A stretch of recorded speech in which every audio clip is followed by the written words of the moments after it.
Hello friends, welcome. आम कमलवीर। आज हम पढ़ेंगे आर्केटाइपल एंड माइथोलॉजिकल अप्रोच के बारे में। ये टॉपिक यूनिट नंबर 5 में है और ये पेपर कौन सा है? Approaches to literary criticism. ये जो आपका सेकंड पेपर है अप्रोचेस टू लिटरेरी क्रिटिसिज्म, इसके यूनिट नंबर 5 में है आर्केटाइपल एंड माइथोलॉजिकल अप्रोच। आप अगर ये क्वेश्चन अच्छे से प्रिपेयर करते हो तो ये मतलब यूनिट 5 में ना वैसे दो टॉपिक है, एक तो आर्केटाइपल, दूसरा माइथोलॉजिकल, लेकिन दोनों इंटरकनेक्टेड टॉपिक्स है। एक साथ आप इन्हें लिख सकते हो। तो अगर आप ये वाली वीडियो में जो भी मैं आपको बताऊंगा इसे आप अच्छे से प्रिपेयर कर लेना, फिफ्थ यूनिट में आप डायरेक्टली यही लिख सकते हो। ठीक है। और मेरे ख्याल से कल आप लोगों का पेपर था, फर्स्ट पेपर लिटरेरी मूवमेंट्स वाला। लिटरेरी मूवमेंट के ऊपर मैंने 4-5 वीडियोस अपलोड की थी, सभी 4-5 क्वेश्चन को कवर करने के लिए। आप लोग मुझे बताना कि वीडियो क्या हेल्पफुल थी और कैसा हुआ आपका पेपर, ये भी प्लीज मुझे लिख के बताइएगा।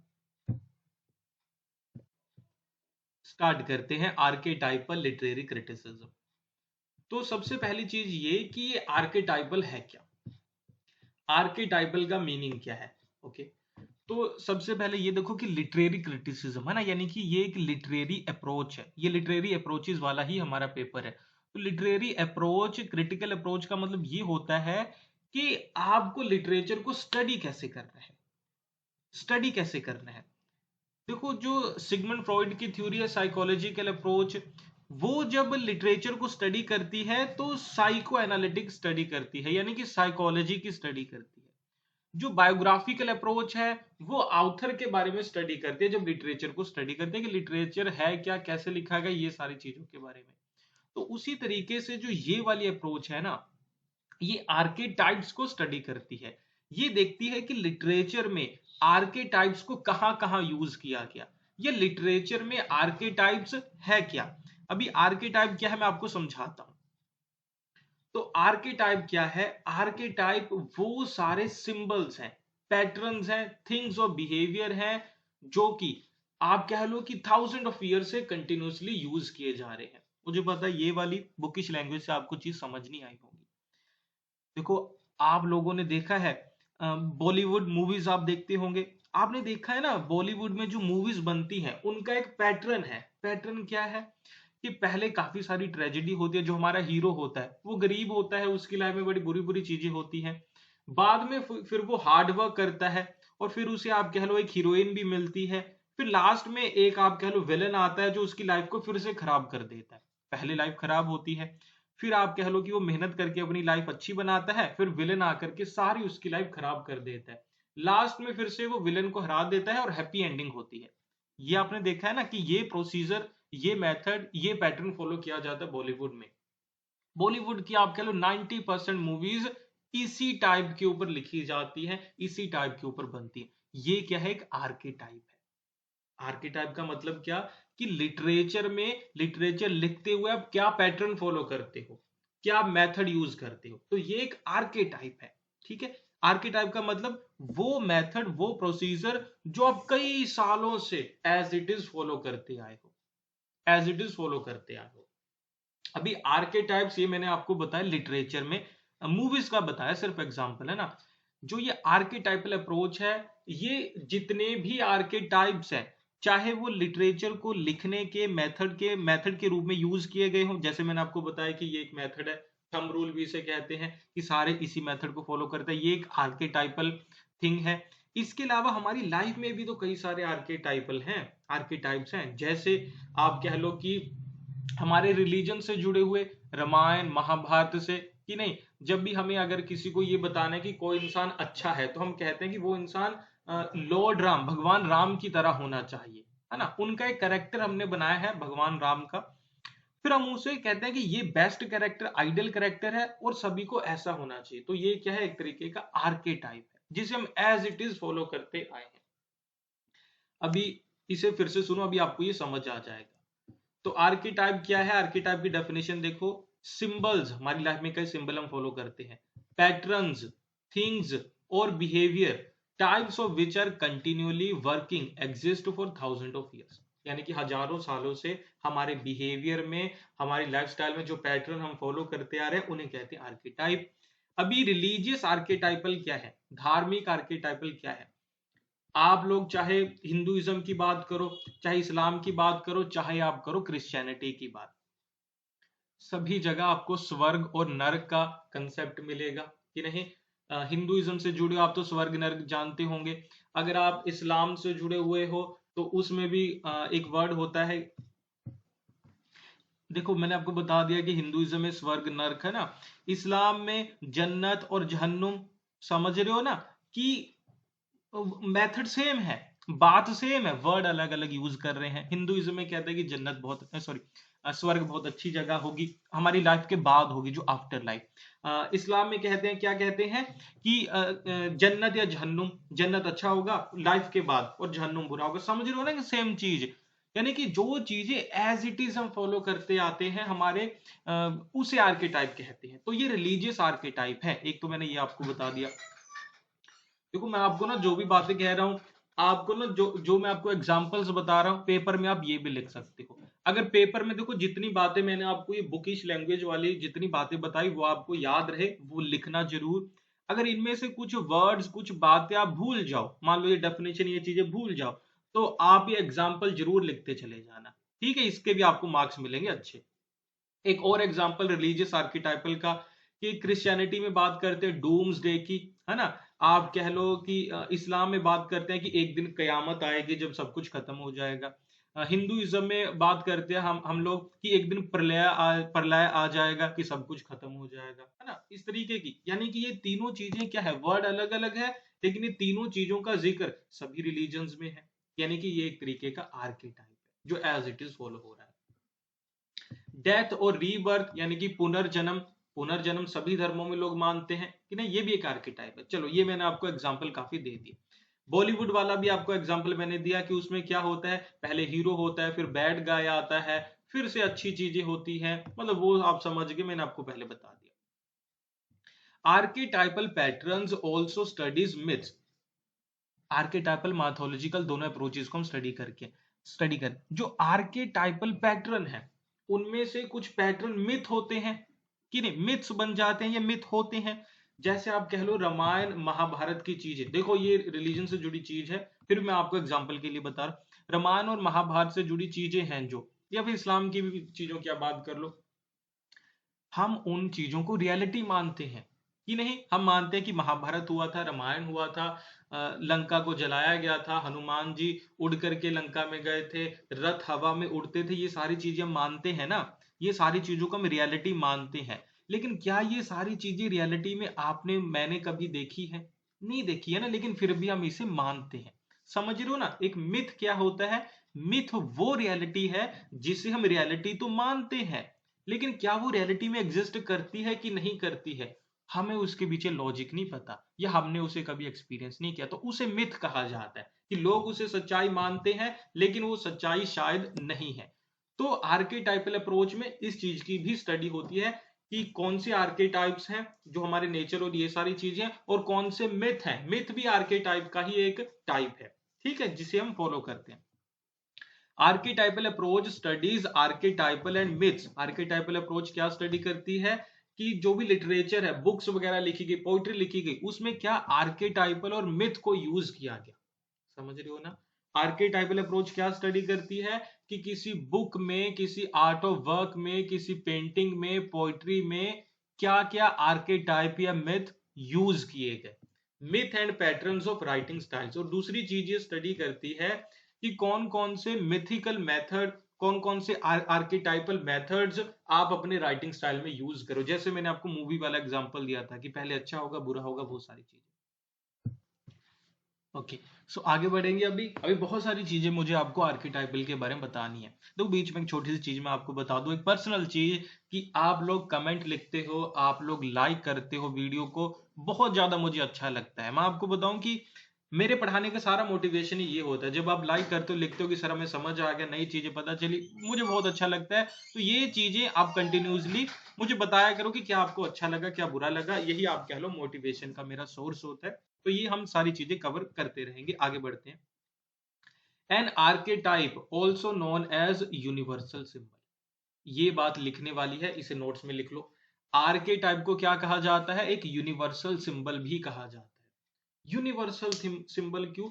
क्योंकि यूनिवर्सली यानी कि सार्वभौमिक रूप से हर एक जगह अवेलेबल होता है, हर एक जगह एग्जिस्ट करता है। जैसे वो आपको धर्म वाली बात बताई मैंने, प्रलय, क्यामत, रीबर्थ वाली चीजें क्या है, हर एक धर्म में है। यानी कि ये क्या है कि यूनिवर्सल सिंबल है। May be a universal character, may be एक यूनिवर्सल कैरेक्टर भी हो सकता है कि जो कैरेक्टर हमेशा होता है। जैसे हर एक धर्म की बात कर लो, उसमें एक कैरेक्टर होता है जिसे हम भगवान मानते हैं कि नहीं, हर एक जगह पे है। एक ऐसा कैरेक्टर होता है कि जिसे आप कह लो हम दुश्मन मानते हैं, या फिर आप कह लो भगवान के लिए ऑपोजिट होता है, आप समझ रहे होंगे, शैतान कह लो। या एक थीम हर एक जगह पे आपको मिलेगा। थीम का मतलब क्या है, यहाँ पे थीम का मतलब है वो स्टोरी लाइन, एक स्टोरी लाइन हर एक जगह पे आपको मिलेगी। ये सारी चीजें लिटरेरी क्रिटिक्स, जो लिटरेरी क्रिटिक्स हैं, जो ये वाली अप्रोच फॉलो करते हैं, वो क्या अज्यूम करते हैं, क्या मान के चलते हैं, date archetypes are representation in a particular human culture or entire human race shape the structure and function of a literary work। वो कहते हैं, क्या कहते हैं कि कुछ आर्केटाइप्स होते हैं, हर एक जगह पे होते हैं, हर एक जगह पे होते हैं। और आर्केटाइप क्या है, हमारे कल्चर को रिप्रेजेंट करते हैं, हमारे कल्चर को रिप्रेजेंट करते हैं। मतलब क्या, हमारा कल्चर, हमारे कल्चर का मैनिफेस्टेशन कहां से हो रहा है, हमारा कल्चर कैसा है हमें कैसे पता चलता है, आर्केटाइप से। आर्केटाइप हमें बताते हैं कि हमारा कल्चर कैसा है। मान लो हमारा एक कल्चर है, हमारा एक आर्केटाइप है कि सुबह उठ के अपने घर वालों के पांव छूना, उन्हें नमस्ते कहना, उन्हें सलाम कहना, जो भी कहना, ये हमारा एक आर्केटाइप है ना, जिसे हम एज इट इज फॉलो करते हैं कई सालों से। तो ये यही तो हमारा कल्चर बनाता है, इसी से तो पता चलता है हमारा कल्चर क्या है। ठीक है, और यही चीज क्या शेप करती है, यही चीज किसको स्ट्रक्चर करती है, यही हमारे कल्चर का जो आर्केटाइप है वो क्या बनाता है, हमारे लिटरेरी वर्क को। जैसा हमारा आर्केटाइप होगा उसी के अकॉर्डिंग हम अपना लिटरेचर लिखते हैं। इसका एग्जाम्पल देखो कि लाइफ, डेथ और मैरिज, ये एक आर्केटाइप है, ये हमेशा हमारी सोसाइटी में होता है, अब कहीं भी रहो, जीवन, मृत्यु, शादी, ये तीनों चीजें हमारा आर्केटाइप है ना लाइफ का। तो ये सारी तीनों चीजें हमें कहां पे मिलती हैं, हमें मिलती है हमारे लिटरेचर में। रामायण के कुछ कैरेक्टर्स का एग्जाम्पल देता हूं, फिर हम आगे बढ़ेंगे। लॉर्ड राम है और लॉर्ड रावण है ना, भगवान राम और भगवान रावण दोनों है ना। इन्होंने एक आर्केटाइप चलाया आगे, वो क्या कि लॉर्ड राम में, भगवान राम में जितनी भी चीजें थी उसे हम आइडियल मानते हैं, अच्छा मानते हैं। और आज भी अगर हमें, आज भी हम उसे फॉलो करने की कोशिश करते हैं। आज भी जब हमें कभी किसी चीज को अच्छा डिफाइन करना होता है तो हम कहते हैं कि भगवान राम ऐसे करते थे, ये इंसान भी ऐसे कर रहा है, यानी कि ये इंसान अच्छा है। और बुरी चीज के लिए हम रावण को यूज करते हैं।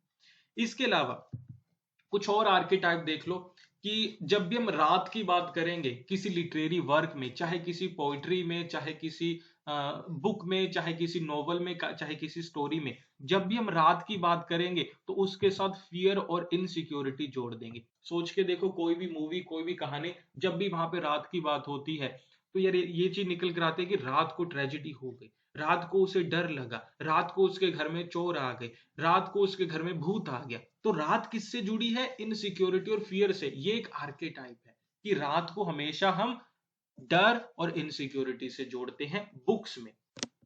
अगला आर्केटाइप देखो, ब्लू कलर, पिंक कलर। जब भी हम, आप कह लो कि हम मेन की बात करेंगे तो उन्हें ब्लू कलर अच्छा लगता है, ये हम हमेशा से मानते आए हैं। पिंक कलर विमेन को अच्छा लगता है, ये उन्हें पसंद होता है, ये हम फॉलो भी करते हैं, मानते भी हैं, और हमारी सोसाइटी में लोग भी इस चीज को फॉलो कर रहे हैं। अभी हम बात करते हैं आर्केटाइपल अप्रोच और साइकोलॉजिकल अप्रोच में क्या रिलेशन है, ये आपस में कैसे जुड़े हैं।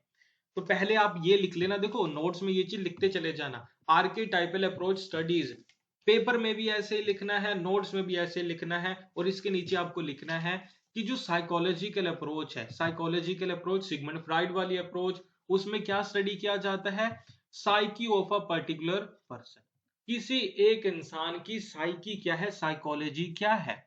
साइको एनालिटिकल अप्रोच क्या स्टडी करते हैं, सिगमंड फ्राइड वाली, अभी आपको बता रहा हूं, उसकी अलग वीडियो भी बनाऊंगा।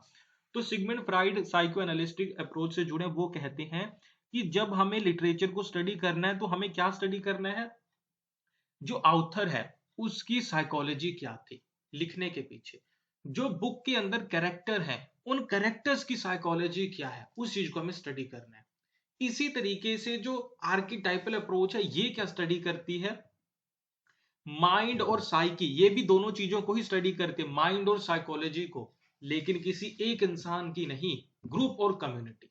ठीक है, एक समुदाय, एक समाज, एक रिलीजन, उनका जो कलेक्टिव अप्रोच क्या है, उनकी कलेक्टिव साइकोलॉजी क्या है, उनकी कलेक्टिव आप कह लो कि मान्यताएं क्या है, उसे स्टडी करती है।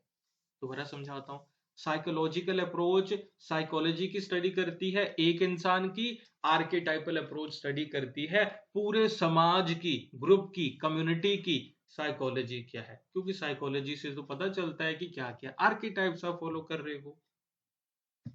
अभी कुछ स्कॉलर्स के बारे में याद रखना, ये भी आपको लिखने हैं पेपर में। मॉड बॉडकिन है एक स्कॉलर, 1934 में इन्होंने बुक लिखी और बुक का नाम था आर्केटाइपल पैटर्न्स इन पोइट्री। ठीक है, मॉड बॉडकिन, देखो पेपर में प्लीज ये सारी चीजें आप लोग लिख देना। मॉड बॉडकिन ने बुक लिखी आर्केटाइपल पैटर्न्स इन पोइट्री 1934 में। इस बुक से ही आर्केटाइपल अप्रोच स्टार्ट होती है, आप ये मान के चलो। ठीक है, इसी से ये जो अप्रोच है पहली बार इन्होंने यूज की, ये माना जाता है। और इन्होंने ये बताया, आगे जाकर आएगा ही, कि पोइट्री में क्या क्या आर्केटाइप यूज किए जाते हैं। तो इन्होंने क्या स्टडी किया, पोइट्री में क्या क्या आर्केटाइप यूज किए जाते हैं। फिर है सर जेम्स फ्रेजर, इनकी बुक का नाम है द गोल्डन बो। ठीक है, इस ये हम बताते हैं कि क्या क्या मिथ, क्या क्या आर्केटाइप्स रिलीजन में यूज किए जाते हैं। मॉड बॉडकिन की बुक ने क्या बताया, क्या क्या आर्केटाइप, क्या क्या मिथ आप यूज कर रहे हो, कहां पे, पोइट्री में। जेम्स फ्रेजर ने क्या बताया, क्या क्या मिथ, क्या क्या आर्केटाइप होते हैं रिलीजन में। एक स्कॉलर है नॉर्थरोप फ्रायर। ठीक है, इनकी बुक का नाम है एनाटॉमी ऑफ क्रिटिसिज्म, 1957 में पब्लिश हुई। ये किससे जुड़े हैं, ये भी आर्केटाइपल क्रिटिसिज्म से ही जुड़े हैं। Okay, he attached emotions with seasons and वेदर्स। इन्होंने हमें ये बताया कि यार कुछ आर्केटाइप ऐसे हैं कि हम ना जब भी बात करते हैं अपने इमोशन की, तो उसे ना किसी सीजन के साथ, वेदर पैटर्न के साथ जोड़ देते हैं। एक मैं आपको आर्केटाइप बताऊं, अपने आप से बता रहा हूं, इन्होंने नहीं बताया। तो जब भी बाहर बारिश होती है तो आपका क्या मन करता है, यार बाहर बारिश होती है पकोड़े खाते हैं, ये होता है ना। तो यानी कि ये आपका जो खाने का मूड है, ये उस वेदर से जुड़ा है, पर्टिकुलर वेदर कंडीशन से जुड़ा है, तो ये एक तरीके का आर्केटाइप है। ऐसे कई आर्केटाइप हमें नॉर्थरोप फ्रायर ने बताए। वो कहते हैं कि दो तरीके के लिटरेचर लिखे जाते हैं। पहली बात तो याद रखना, उन्होंने कहा दो तरीके के लिटरेचर लिखे जाते हैं, कॉमिक एंड ट्रेजिक। ठीक है, एक कॉमिक होता है, दूसरा ट्रेजिक होता है, उन्होंने पहली बात ये कही। कॉमिक के आगे दो पार्ट है, कॉमेडी एंड रोमांस, और ट्रेजिक के आगे दो पार्ट है, ट्रेजिडी एंड सटायर। ठीक है जी, क्लियर हो गया। तो उन्होंने क्या कहा, दो तरीके के लिटरेचर होते हैं, कॉमिक एंड ट्रेजिक, और कॉमिक के दो पार्ट हैं, कॉमेडी एंड रोमांस, ट्रेजिक के दो पार्ट हैं, ट्रेजिडी एंड सटायर। याद रखिएगा इसे। अभी जो मैंने आपको बताया कि ये वेदर से जोड़ते, सीजन से जोड़ते, वो वाली चीज आपको समझाता हूं। तो ये कहते हैं कि जब भी कोई स्कॉलर समर के बारे में लिखता है, मतलब उसको ना अपनी बुक में समर का जिक्र करना है, समर का जिक्र करना है, तो उसके साथ वो क्या जोड़ता है, रोमांस को। या फिर आप कह लो कि किसी भी बुक में जब भी रोमांस की बात होगी, तो वो समर सीजन से जुड़ी बातें करेगा। या रोमांस को अगर उसे कहीं भी पदृश्य करना है, मैनिफेस्ट करना है, रिप्रेजेंट करना है, शो करना है, रोमांस से जुड़ी कोई चीज अगर बताने, किसी मूवी में कह लो, चाहे चाहे किसी बुक में, पोइट्री में कह लो, तो वो समर सीजन का रेफरेंस यूज करेगा। ठीक है, और जब भी वो रोमांस के बारे में लिखेगा, तो हमेशा हैप्पी मैन की बात करेगा कि इंसान कितना खुश है। कभी भी ये नहीं कहेगा कि इंसान दुखी है। रोमांस के बारे में लिखता हुआ हमेशा खुशी इंसान को वो दर्शाएगा, ये एक आर्केटाइप है। जब भी वो रोमांस में किसी एनिमल को यूज करेगा, तो या तो शीप को या पीकॉक को, है ना। देखो रोमांस से जुड़ा, अभी आपको बताऊं एक एग्जांपल याद है मुझे, हिंदी मूवीज की अगर बात करो, तो रोमांस की जब भी बात होगी, आपको एक गाना याद आया होगा, कबूतर जा जा जा कबूतर आ, वो वाला ऐसा सॉन्ग। या फिर कबूतर पैर में आप कह लो एक मैसेज लेके जाता है प्यार का, दूसरे लड़के या लड़की को देता है, समझ रही हो ना। जब भी रोमांस की बात करनी है, तो कैसे एनिमल यूज होंगे, शीप या पीकॉक जैसे। और वेजिटेशन, इसी टाइम पे जो वेजिटेशन यूज होगा, अगर हमें रोमांस की बात करनी है, तो वो कहां पे, या तो वहां पे फ्लावर्स होंगे या गार्डन होंगे। कभी ये देखो, कभी रोमांस की बात हो रही हो, क्या ये होता है कि एक अंधेरा जंगल वहां पे रोमांस हो रहा है, नहीं। रोमांस की बात करेंगे तो गार्डन में या आसपास फ्लावर होंगे। ये वो कह रहे हैं ये आर्केटाइप है। कि स्कॉलर्स ऐसे लिखते हैं, जब स्प्रिंग की बात होगी, जब कॉमेडी की बात होनी है तो स्प्रिंग, ठीक है, और ट्रेजेडी की बात होनी है तो ऑटम, ठीक है, सटायर की बात करनी है तो विंटर। ये सारी चीजें वो कह रहे हैं कि वो है ये आर्केटाइप, एक दूसरे से जुड़े हैं। एक और चीज याद रखना, वो कह रहे हैं कि 5 तरीके के आर्केटाइप या कंपोनेंट है लिटरेचर के। जब भी आप लिटरेचर लिखते हो ना तो आप 5 चीजों को यूज करते हो। कोई भी बुक लिखो, कहानी लिखो, एक तो ह्यूमन बीइंग उसमें होंगे, ठीक है, एनिमल्स होंगे, 2 नंबर, जानवरों का हमेशा जिक्र होता है, वेजिटेशन का मतलब होता है कि आपका सराउंडिंग कैसी है कि नहीं, उसका मिनरल, और उसके बाद है वाटर। वो कह रहे हैं कि जब भी आप लिटरेचर लिखते हो तो ये 5 चीजें आपके ध्यान में होती है, ये 5 चीजों के ऊपर लिटरेचर लिखा जाता है, ये 5 कैरेक्टर होते हैं, मान के चलो। तो जब कॉमेडी लिखना है तो क्या करोगे, जब आपको कॉमेडी के बारे में लिखना है तो आप कौन सा सीजन यूज करते हो, स्प्रिंग, ये पहली चीज। और दूसरी चीज क्या है, वहां पे कैसा इंसान दिखाओगे, हैप्पी मैन, कॉमेडी में खुश इंसान दिखाओगे ना। और कॉमेडी में अगर आपको वाटर दिखाना, जो मैंने आपको बताया वाटर है ना, अगर आपको पानी का जिक्र करना है कॉमेडी में कहीं, तो आप लेक का जिक्र करोगे कि लेक के किनारे लोग बैठे हैं, खुश हैं, हंस रहे, खेल रहे हैं, ठीक है। इसी तरीके से जब आपने आयरनी या सटायर की बात करनी है ना, तो आप क्या विंटर यूज करते हो। आयरनी और सटायर में क्या होगा, इंसान को कैसा दिखाओगे, खुश नहीं, villain part of human being, कि ह्यूमन जो विलन होता है उसकी बुराइयां सामने लाओगे। अगर वहां पे कोई एनिमल का जिक्र करना है तो पीकॉक है, शीप नहीं, वहां पे आप एक हंटर एनिमल, शेर का जिक्र करोगे, ठीक है, जब आपको कहीं इस तरीके की चीजें लिखनी है। एक मूवी आपको याद होगी, अजय देवगन की मूवी, उसमें कुछ शेर होते हैं, काल है मूवी का नाम शायद, ऐसा कुछ। तो देखा ना वो काल मूवी कैसी है, विंटर, विंटर उसमें होता है कि नहीं, उसमें विलन पार्ट दिखाया गया अजय देवगन का, एनिमल कौन सा, शेर यूज किया गया है उसमें, ठीक है ना। और उसमें वेजिटेशन क्या यूज, क्या लेक, लेक की बात की गई नहीं, कैसा, डार्क फॉरेस्ट की बात की गई है, समझ रहे हो, ये सारी चीजें। अगर आपको ट्रेजेडी दिखानी है तो आप ऑटम पीरियड में दिखाओगे, ह्यूमन का कैसा पार्ट, विलन पार्ट, वेजिटेशन कैसा, अच्छा अच्छा नहीं, डार्क फॉरेस्ट, ठीक है। अगर आपको एक डरावनी मूवी बनानी है तो फिर जंगल में बनाते हो आप, डार्क फॉरेस्ट में, ठीक है। पानी का कैसे यूज होगा वहां पे, या तो स्टॉर्म होगा या फ्लड होगा, यानी कि वहां पे बहुत सारा पानी होगा, फ्लड हो जाएगा, ठीक है। पंजाबी का शब्द है फ्लड के लिए हार्ड, और इंग्लिश का वर्ड है बाढ़, बाढ़ दिखाओगे अगर आपको ट्रेजेडी दिखाने है, ठीक है। तो ये सारे आर्केटाइप है। वो कह रहे हैं लिटरेचर जो भी लिखता है, जब लिटरेचर लिखता है, अगर अच्छा रोमांस लिखना है तो समर यूज करोगे, कॉमेडी लिखना है तो स्प्रिंग यूज करोगे, अच्छा इंसान दिखाओगे, ये सारे वो कह रहे हैं आर्केटाइप है, एज इट इज स्कॉलर्स इसे फॉलो कर रहे हैं, राइटर इसे फॉलो कर रहे हैं। लास्ट में है सी जे यंग, इनकी बुक का नाम है the archetypes and collective unconscious, ठीक है। ये आपको पूछा जाएगा कि कलेक्टिव अनकॉन्शियस का आइडिया किसने दिया, सी जे युंग ने दिया, ये आपने याद रखना है, ठीक है, ये आपको याद रखना है, ठीक है। वो कह रहे हैं कि एक ना अनकॉन्शियस, कलेक्टिव अनकॉन्शियस होता है, आपका मेरा हम सभी का कलेक्टिव अनकॉन्शियस है, एज इट इज हम उसे फॉलो करते आए हैं। आप देखो कि अगर आप हिंदू हो तो एक कलेक्टिव अनकॉन्शियस है, वो क्या है कि आपको नॉन वेज बहुत कम पसंद होगा कि नहीं, आप कह लीजिए कि आपको सेफ्रन कलर बहुत पसंद आएगा, आपको मंदिर जाके सुकून मिलेगा, ये सारी चीजें। अगर आप मुस्लिम हो तो आपको नॉन वेजिटेरियन खाना अच्छा लगेगा, आपको आप कह लीजिए मॉस्क में जाके, मस्जिद में जाके अच्छा लगेगा, आपको ऑटोमेटिकली ग्रीन कलर ज्यादा पसंद होगा। ये एक कलेक्टिव अनकॉन्शियस है कि कलेक्टिवली हमारे दिमाग में चीजें होती हैं, हमें पता भी नहीं होती हैं, वो हमारे अंदर चीजें पैदा होती हैं और हम उसे फॉलो करते चले जाते हैं, ठीक है जी। तो ये सारी चीजें थी।